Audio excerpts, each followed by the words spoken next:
So I recently saw a statistic regarding something related to Stellar, and in this video I'm going to explain what it is, what I thought about it, and how I think it could maybe affect the future of Stellar, hypothetically of course, even though I first want to clarify, nothing I say is financial advice. I'm not telling anyone to do anything, and how this is again just purely my perspective. So recently it was announced how Franklin Templeton, in terms of its fund, it recently became the second largest RWA on Stellar. Now, RWA stands for Real World Asset. And let me explain a little bit more of a backstory when it comes to this.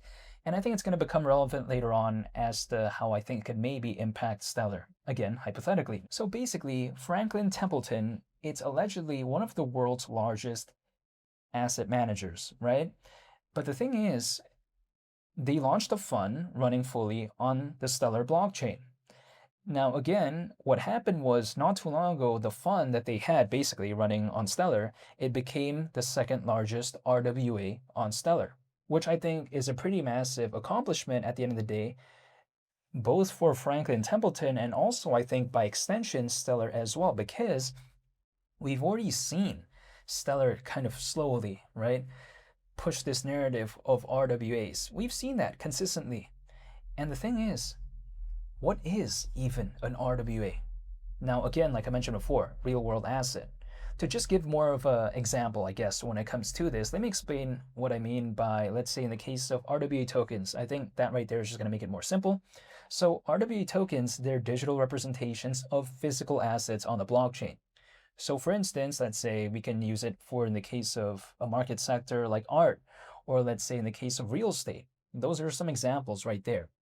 So if we're seeing something of that size and magnitude, like Franklin Templeton, even caring about Stellar to begin with, I think if anything, that bolsters Stellar's presence within the RWA space, which inherently, I think if anything, is only going to be a net positive for it moving forward, because now, when people are considering other places for RWAs, sure, not every single person out there is going to choose Stellar, but maybe they might look at it due to kind of the historical presence that we've seen. Case in point, like for instance, Franklin Templeton's fund becoming the second largest RWA on Stellar, and then also on top of that, just due to the size of Franklin Templeton, historically speaking, I think that sometimes could play a major factor as to how other enterprises moving forward could view Stellar. So I think if anything, that's pretty impressive. Other projects out there say they're focused on RWAs, but they haven't really accomplished anything when it comes to that.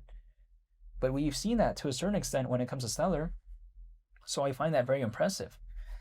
For the longest time possible, everyone thought that the Stellar blockchain being fast was just a myth. They thought it was just kind of this random narrative that people said, but they said, who's going to really care about it? But let's just think about this. Franklin Templeton, historically, we've seen it as one of the world's largest asset managers out there. Do you think they're going to want to choose something that's slow? I highly doubt that. They have a lot of history. They have a lot of, I guess, notoriety.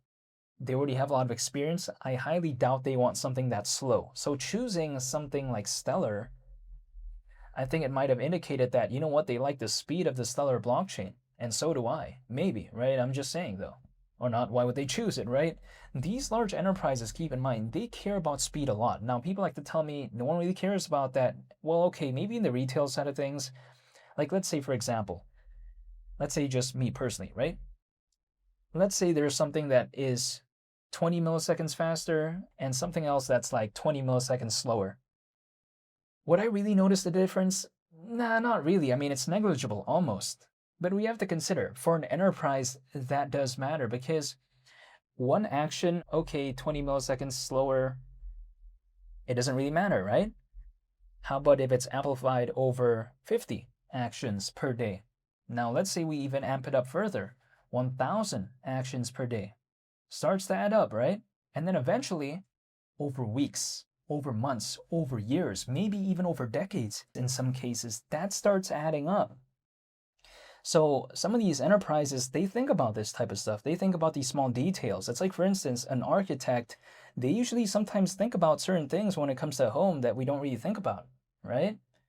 It's like, for instance, I had a friend who built his own bathroom, basically. He kind of renovated himself. but he didn't really take into consideration like the angle of the floor, how you have to kind of angle it like that. And yeah, it just became a little bit of a nightmare because he built it wrong. Now he's having to spend more to try to fix all that and now actually hire like someone to actually design it properly. So that's the thing. You know, sometimes these designers, they think about things that we don't. We may think it's kind of like expensive to begin with, and even I thought about that. I was like, oh, wow, you know, that much to just hire someone to design a bathroom? Like, why? But then I realized from past examples that I've seen from my friends and stuff like that, sometimes trying to do it yourself, like, you know, a DIY sort of bathroom renovation, it works if they know what they're doing. But if they don't know what they're doing, they might have to spend twice, which is, of course, not such a good thing, right? I mean, they spend all that on those materials, that time, that effort, and then they have to, you know, I guess, tear it all down again and build it again, and then actually hire a designer this time or hire professionals to do it all over. Yeah, it's just a waste of time, energy, and resources. So yeah, I know I'm getting a little bit off track here, but that's just kind of the analogy that I have sometimes, right? Again, sometimes these large enterprises, they think about things that we don't think about, much like in the case that I used before, like my friend, you know, he built his own bathroom, renovated it, I should say, but he didn't take into consideration the minute details, you know, the small details like that. Sometimes people just don't think about that. And also, he didn't waterproof it properly, so then there was like, you know, water like slowly kind of, I guess, leaking like that. Yeah, it just wasn't a good thing. He didn't know what he was doing, basically, when it comes to building that bathroom or renovating it. Yeah, so when it comes to, again, these enterprises, I kind of view them sometimes as architects, right? As designers, where they think about these small details. Maybe the retail market doesn't really care about the speed. I think some enterprises do care about that.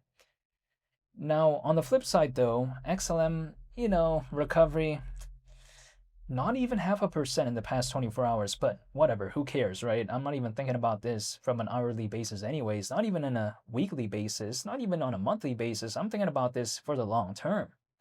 If I have to wait years, I'll gladly wait. I'm just saying, but I'm not telling anyone to do anything. But besides that, the recovery in the past month, there's been no recovery actually. In the past 30 days, it's been down almost 1%. So basically, it's kind of identical to where it once was a month ago, or should I say 30 days ago. But I personally don't want to give up because I still like the fundamentals when it comes to Stellar.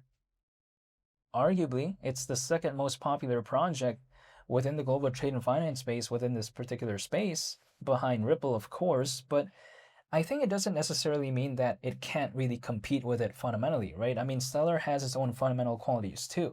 I think sometimes out there, people take a look at Stellar, they're like, oh wow, you know, XLM, it's ranked 19th in the world in terms of market cap. It's not even top 10 in all this, but I think a lack of popularity does not mean a lack of fundamentals.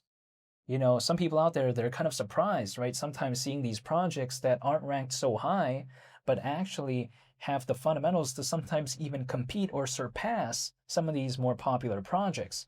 So I think sometimes people kind of underestimate Stellar from a fundamental standpoint of view. Even though we've already seen the Stellar blockchain do its thing, basically, we've already seen the adoption when it comes to that, and yet still a lot of people think that it's not good just because it's not so popular. But I don't have that mindset because I understand that, you know what, something may not be so popular, but it does not mean that the fundamentals are bad. In some cases, it's not that popular, but the fundamentals are still pretty good. But that's just my mindset. XLM, as of right now, being over 3 times lower than where it once was in December 2024, you know what? I don't even need an altcoin season. If it just goes back to that point, I'm already like pretty happy actually, but that's just my mindset currently. But I'll be sure to keep everyone, I guess, updated when it comes to what's going on when it comes to Stellar. So hopefully y'all stay tuned for that. I want to say thank you for watching, and I hope you all have a very nice day. It's been Lee the Captain. I'm out. Peace. Bye.